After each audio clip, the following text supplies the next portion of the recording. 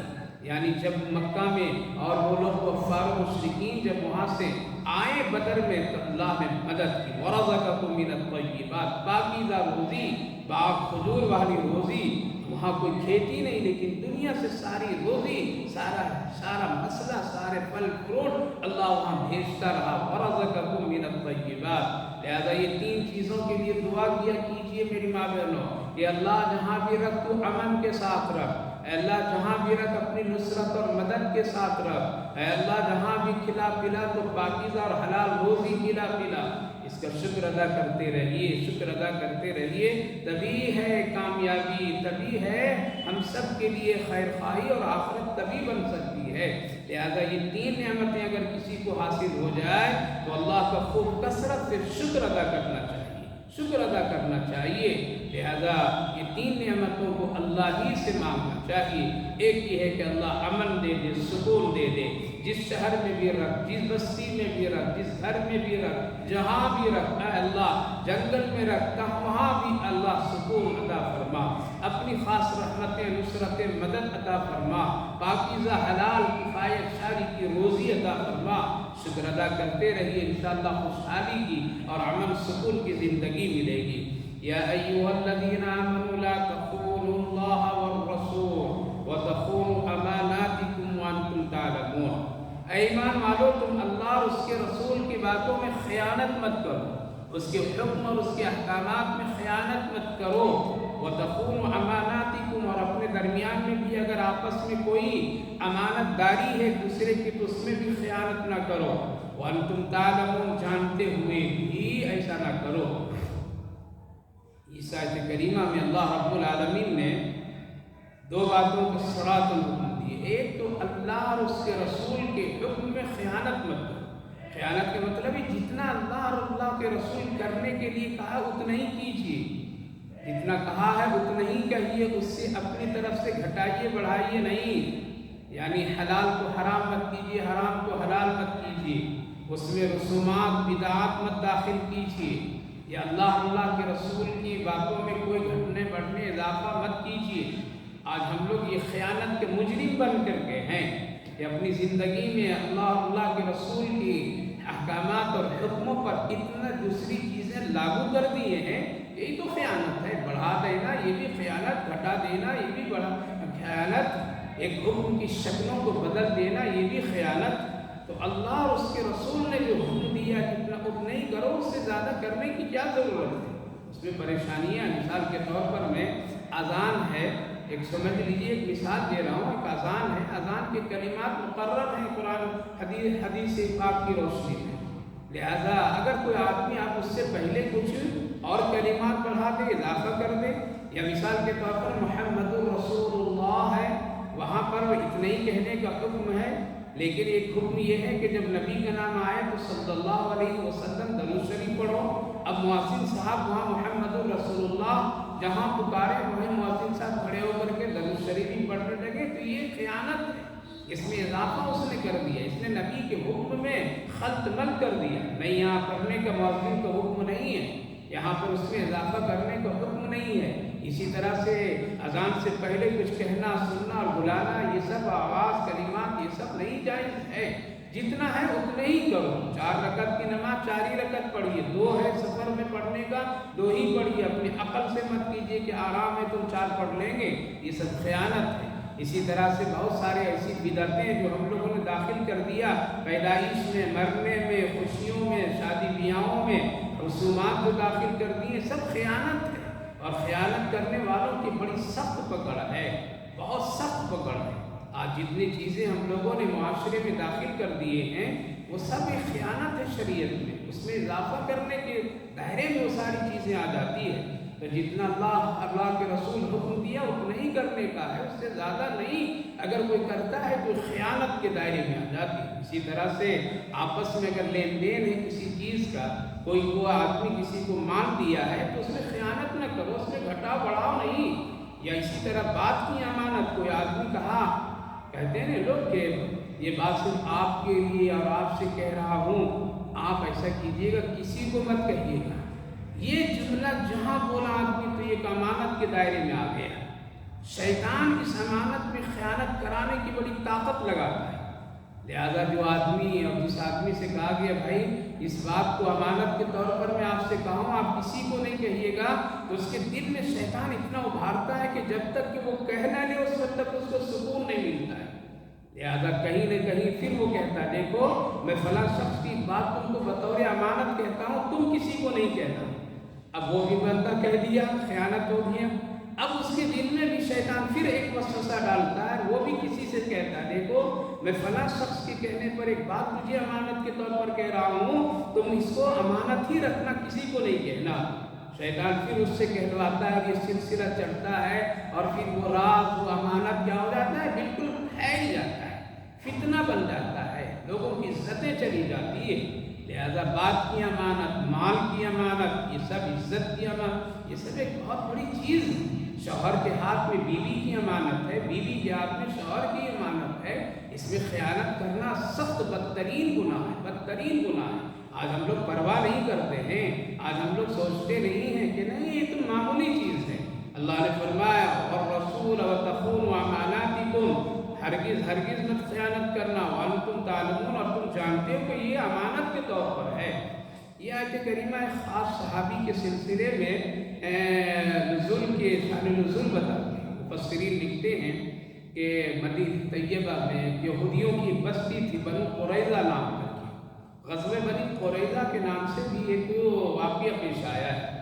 وہاں سارے کے سارے یہودی لوگ رہا کرتے تھے، اور آخر جب اسلام پھیلنے لگا تو اللہ کے رسول صلی اللہ علیہ وسلم ان کو دعوت دیے، تو وہ لوگ وہ شرارت کچھ کی ہے، اور وہاں سے وہ لوگ جانے کا ارادہ بنا لیے، اور ایمان اور شریعت کے مطابق اور شرائط کے مطابق وہ لوگ رہنے کے لیے پسند نہیں کی۔ اللہ کے رسول صلی اللہ علیہ وسلم نے چند باتوں کی طرف ان کو توجہ دلائی، اگر تم چاہو تو ایمان لا کر کے مسلمان بن کر کے زندگی گزارو، نہیں تو پھر صلح کرو کہ کسی بھی طرح سے مسلمانوں کو تکلیف اور اذیت کے لیے تم لوگ سبب نہ بنو، اور جو کچھ ہے مطلب ٹیکس کے طور پر میں دینے کا وہ بھی تم ادا کرو، تاکہ تمہاری پوری حفاظت اور امان کے ساتھ معاہدہ ہو جائے۔ لیکن وہ لوگ بڑی شرارت کر رہے تھے، جس کی وجہ سے اس قبیلے کے لوگوں کے قیدوں کو اللہ کے رسول صلی اللہ علیہ وسلم نے محاصرہ کروایا، یعنی گھیراؤ کرا دیا۔ لہذا 21 دن سے زیادہ وہ وقت گزرا، پھر آخر میں بات چیت کے لیے آگے لوگ بڑھے، تو تو اللہ کے رسول صلی اللہ علیہ وسلم نے صحابی حضرت سعد بن معاذ رضی اللہ عنہ کو طے فرمایا کہ جا کر کے یہ بات کریں گے اور تم ان کے سامنے اپنی بات کو رکھو۔ ان لوگوں نے کہا کہ نہیں، ان کے بجائے حضرت ابو لبابہ کو بھیجی، اس لیے حضرت ابو لبابہ کے خاندان کے لوگ زیادہ اس قبیلے میں تھے۔ وہ لوگ یہ سمجھیں کہ ابو لبابہ جب آئیں گے تو ان سے ہم لوگ بات کریں گے، ان کے دل میں نرمی ہوگی، ہمدردی ہوگی، وہ صحیح بات کریں گے اور ہم لوگوں کے فیور اور حق میں بات کریں گے۔ اللہ کے رسول صلی اللہ علیہ وسلم نے حضرت ابو لبابہ رضی اللہ عنہ کو بلایا اور آپ نے ان کو تاکید فرما کر کے ان کو ایک صلح کے طور پر بات چیت کرنے کے لیے ان کو اس قبیلے میں رخصت فرمایا۔ وہاں پر بات گفتگو جو خفیہ طور پر میں ہوئی آپس میں، وہاں پر یہ بات ایک چلی تھی کہ اگر وہ لوگ نہیں مانیں گے اور اپنی ہٹ درمی پر رہیں گے تو پھر ان سے جہاد کیا جائے گا، ان کو قتل کیا جائے گا۔ لیکن اللہ کے رسول صلی اللہ علیہ وسلم نے فرمایا ابو لبابہ یہ بات وہاں ظاہر نہیں ہونے دینا، اس کو بطور امانت تم رکھنا، اس کو وہاں ان لوگوں کے سامنے مت کہنا، نہ اشارتاً نہ کنایتاً نہ قولاً، کسی طرح سے۔ حضرت ابو لبابہ جب بات چیت کے لیے گئے رضی اللہ عنہ اور وہاں جب بات کیے تو وہاں کے لوگ، ان کے خاندان کے لوگ، آل اولاد بہت سارے لوگ تھے، روئے، گڑ گڑائے، گریہ داری کیے اور وہاں پر ان لوگوں نے ایک بات پوچھی کہ ابو لبابہ یہ بتاؤ کہ اگر ہم تیرے نبی کی بات نہیں مانیں گے تو پھر آخر میں رسول اللہ کیا کریں گے ہم لوگوں کے ساتھ؟ حضرت ابو لبابہ کو منع کیا گیا تھا کہ جہاد، جنگ اور قتل کی باتیں مت کہنا۔ حضرت ابو لبابہ رضی اللہ عنہ نے زبان سے نہیں کہا کہ تم وہاں تمہیں قتل کر دیے جاؤ، تم لوگ جہاد تم سے ہو گیا، تم سب کو قتل کر دیے جائے، نہ، بلکہ آپ نے صرف ہاتھ کے اشارے سے گردن پر چلائی اور یہ اشارہ کیا کہ اگر ایسا نہیں تو پھر ایسا کر دیا جائے گا، یعنی قتل کر دیا جائے۔ اپنی گردن پر اپنے طرف ہاتھ کا اشارہ کیے تلوار کی شکل بنا کر کے۔ اتنی بات تھی تو چیخ و پکار۔ خیر یہ واقعہ ہے۔ حضرت ابو لبابہ تو کہہ کر کے بات سنا کر کے وہاں سے رخصت ہوئی تو راستے میں یاد آئے وہ میں نے اپنے آقا کی بات کی خیانت کر دی، رسول اللہ نے منع کیا تھا، ہم نے لوگوں کو کہہ دیا، یہ نہیں کرنا چاہیے تھا۔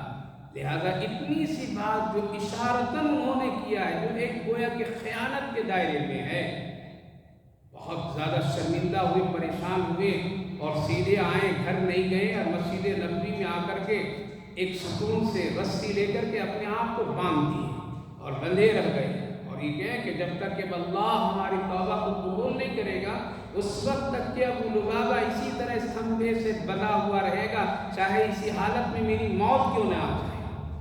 لہذا بندھ گئے۔ بیوی آتی تھی، بیٹیاں آتی تھی، ان کو کھلا دیتی تھی، پانی دے دیتی تھی، تقاضے ضرورت میں بیوی رسی کھول کر کے ان کو ذرا آزاد کر کے وہ پھر تقاضے استنجے وغیرہ فارغ ہو کر کے پھر آ جاتے تھے اور پھر بیوی ان کو باندھ دیتی تھی اور وہ بندھوا دیتے تھے اپنے آپ کو۔ قربان جائیے میری ماں بہنوں، سوچئے وہ بھی تو بیوی تھی، ان کی بھی بیٹیاں تھیں، ایک چھوٹا سا جرم، ایک چھوٹی سی غلطی پر وہ اپنے شوہر کو گناہوں پر سپورٹ نہیں کرتے بلکہ توبہ کے سلسلے میں اگر وہ عزم کر لیے تو ان کی مدد کر رہی۔ آج تو بیویاں بھی شوہروں کے گناہوں پر پردہ پوشی کر کے ان کو سمجھ جاتی ہیں کہ نہ بہت اچھے ہیں۔ اپنے بچوں کے گناہوں پر آپ پردہ پوشی کر کے لوگ سمجھتے ہیں کہ نہیں میرا بیٹا بیٹیاں بہت اچھی، کیوں آپ ایسا کہہ رہے ہیں؟ آج تو ایک دوسرے کو گناہوں پر جتنی مدد ہم لوگ کرتے ہیں، شاید کہ نیکی پر مدد کر دیتے تو کام بہت اچھا ہو جاتا۔ لہذا وہ اسی طرح سے 7 دن تک کے بندھے رہے۔ بیوی کھولتی ہے، کھانا کھلاتی ہے، لیکن کبھی وہ خاتون یہ نہیں کہتی کہ چھوڑ دیا، ایک چھوٹی سی بات کیا اس کے لیے تم بن جاؤ گے۔ کبھی بھی وہ نہیں کہتی کہ اتنے کو گناہ ہے، یہ کوئی بڑی چیز ہے۔ آج تو پرسوں نماز چھوڑتے ہیں، آپ اپنے گھر والوں کو نہیں کہہ سکتے بہت بڑا گنہگار تو ہو رہا ہے، کہنے کی ہمت اندر سے نہیں، ایمان میں اتنی طاقت نہیں ہے، اتنا ہمارے اندر جرأت نہیں ہے۔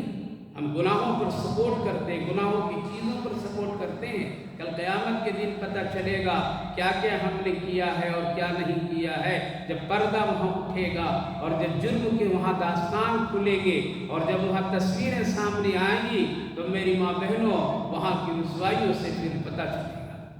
حضرت ابو لبابہ رضی اللہ عنہ اسی طرح بندے رہے 7 دن، کتنے صرف ایک اشارہ۔ آج تو پوری شریعت بدلنے پر ہم لوگ لگ گئے ہیں، آج تو پورا دین بدل دے رہا ہے مسلمان مرد عورت مل کر کے۔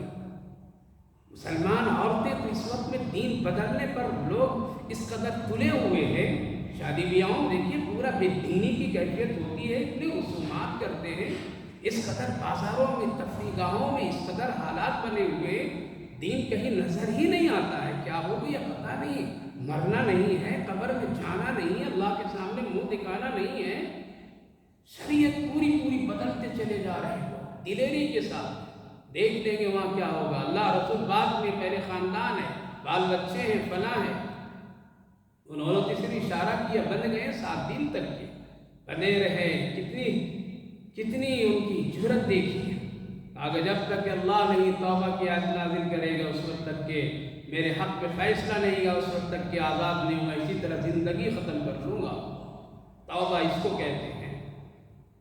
چنانچہ 7 دن کے بعد تہجد کے وقت یہ آیت کریمہ نازل ہوئی اللہ کے رسول صلی اللہ علیہ وسلم، اور حضرت جبریل علیہ السلام آ کر کے کہہ گئے یا رسول اللہ ابو لبابہ کی توبہ اللہ نے قبول کر لیا۔ آپ نے ایک صحابی کو بلایا اور بلا کر کے خوشخبری سنائی، وہ جا کر کے حضرت ابو لبابہ کو خوشخبری سنائے تمہاری توبہ قبول ہوگی، آیت نازل ہوئی میرے شان میں، حق میں، اللہ اکبر۔ بیوی بھی سنی، خوش ہے، سب لوگ خوش ہیں، ایک بشاشت کی کیفیت ہے، کل وہ توبہ کرتے تھے تو اللہ وہاں سے حکم نازل کر دیتا تھا، سچے دلوں سے توبہ کرتے تھے وہ لوگ، اخلاص کے ساتھ کرتے تھے۔ پھر کیا ہوا؟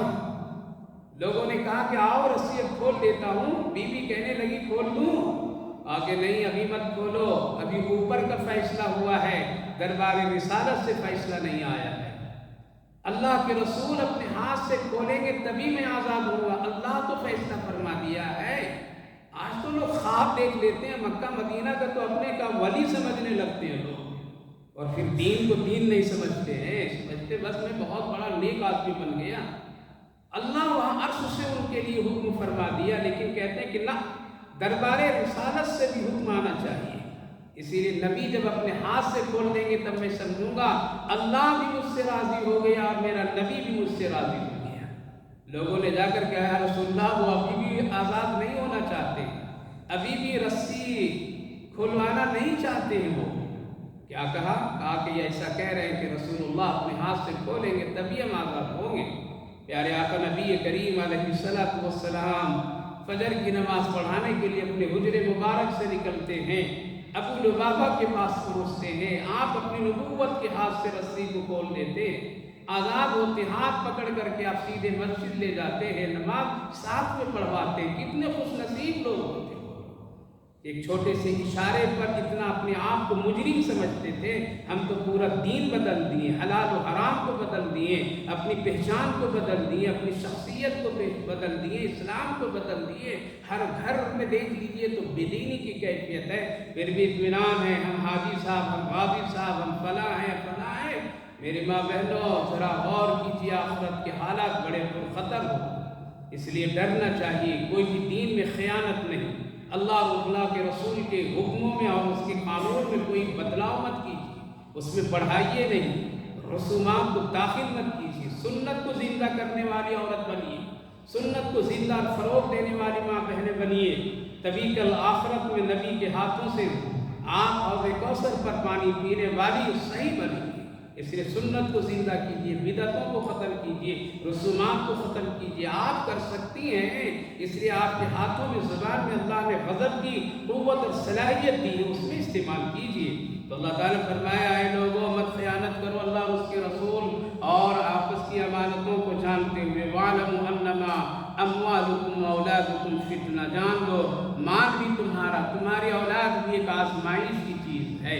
آدمی مال کی وجہ سے کبھی گناہ کر لیتا ہے، حلال و حرام کی پہچان نہیں کرتا، اولاد کی وجہ سے گناہ کرتا ہے، یہ سب ایک آزمائش اور فتنہ ہے، اس لیے اولاد کو بھی نیک بنائیے، مال کو بھی اچھا بنائیے جو آخرت کے لیے نجات کا ذریعہ ہو۔ ان اللہ عندہ اجر عظیم، یہ اللہ کے پاس تمہارے لیے بہت اچھے بڑے بڑے اجر و ثواب ہوں گے، لہذا حلال و حرام اور آل اولاد کے لیے کوئی گناہ کا کام مت کیجیے، یہ ایک آزمائش کی چیز ہے، بلکہ اپنے اولاد کو صدقہ جاریہ کے طور پر نیک بنائیے، اچھے بنائیے، اپنے مال کو اچھے کاموں میں لگائیے، فضول خرچیوں سے بچائیے، عباسی، فحاشی اور نمائش اور زیب و زینت پر خرچ کرنے سے بچیے اور اس سے آخرت بنائیے۔ انشاءاللہ دونوں جہاں میں خوش رہیں گے اور کامیابی اللہ عطا فرمائے گا۔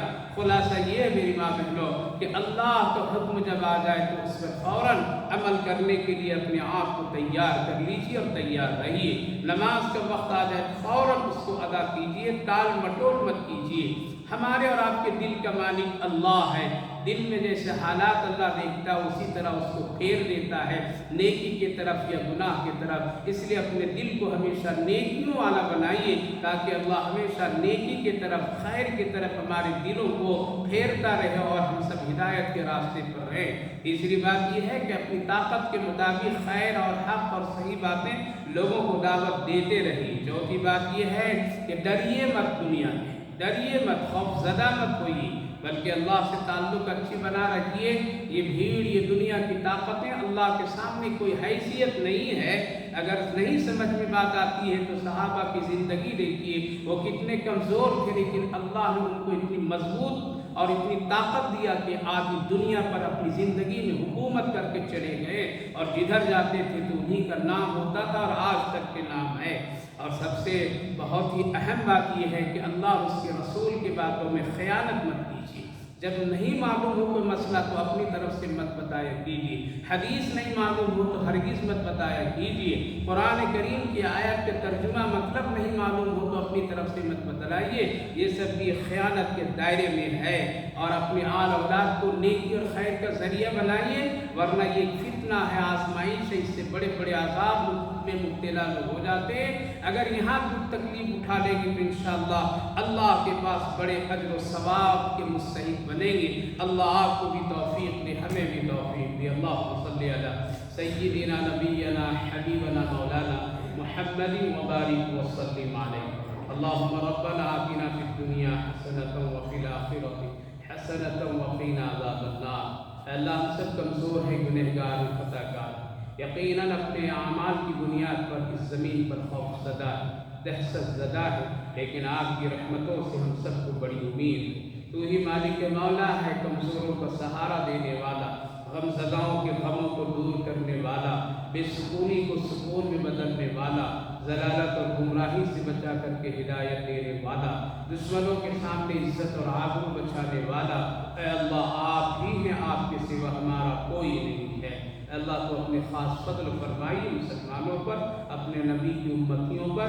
اے اللہ رحم کرم کے فیصلے فرمائیے، عافیت فرمائیے، ہدایت کی توفیق، ایمان پہ ثابت قدمی ہم سب کو عطا فرمائیے۔ دین اور شریعت پر عمل کرنے، سنت کو فروغ دینے میں اللہ ہم سب کی مدد فرمائیے۔ اے اللہ اس بابرکت مجلس کو بے حد قبول فرمائیے۔ جتنے ماں بہنیں حاضر ہوئی سب کی حاضری کو قبول فرمائیے، سب کی زندگیوں میں دین شریعت کی پابندی کی توفیق نصیب فرما دیجیے۔ خیر اور عافیت کی زندگی، سکون کی زندگی سب کو نصیب فرمائیے۔ ذکر و اذکار، قرآن کریم کی تلاوت، یہ ساری چیزوں کے عادتیں بنا دیجیے۔ اے اللہ تو اپنا خاص فضل فرمائیے، سب کی جائز مقاصد مرادوں کو اپنے کرم اور رحم سے قبول فرمائیے۔ نمازوں کی پابندی کرنے کی توفیق نصیب فرمائیے، ہر اس کام سے ہم سب کی حفاظت فرمائیے جس سے تیری عبادت میں رکاوٹ کا ذریعہ بن جائے۔ اے اللہ خیر کا معاملہ فرما، رحم کا معاملہ فرما۔ جو لوگ بیمار ہیں ان سب کو صحت اور عافیت عطا فرمائے، صحت مندوں کو سلامتی نصیب فرما دیجیے۔ جو لوگ دنیا سے جا چکے ہیں ان سب کی مغفرت فرمائیے، ہماری دعاؤں کو اپنے فضل و کرم رحمتوں سے قبول فرما دیجیے۔ صلی اللہ علی النبی وعلی آلہ وسلم۔ سبحان ربک رب العزت عما یصفون وسلام علی المرسلین والحمد للہ رب العالمین۔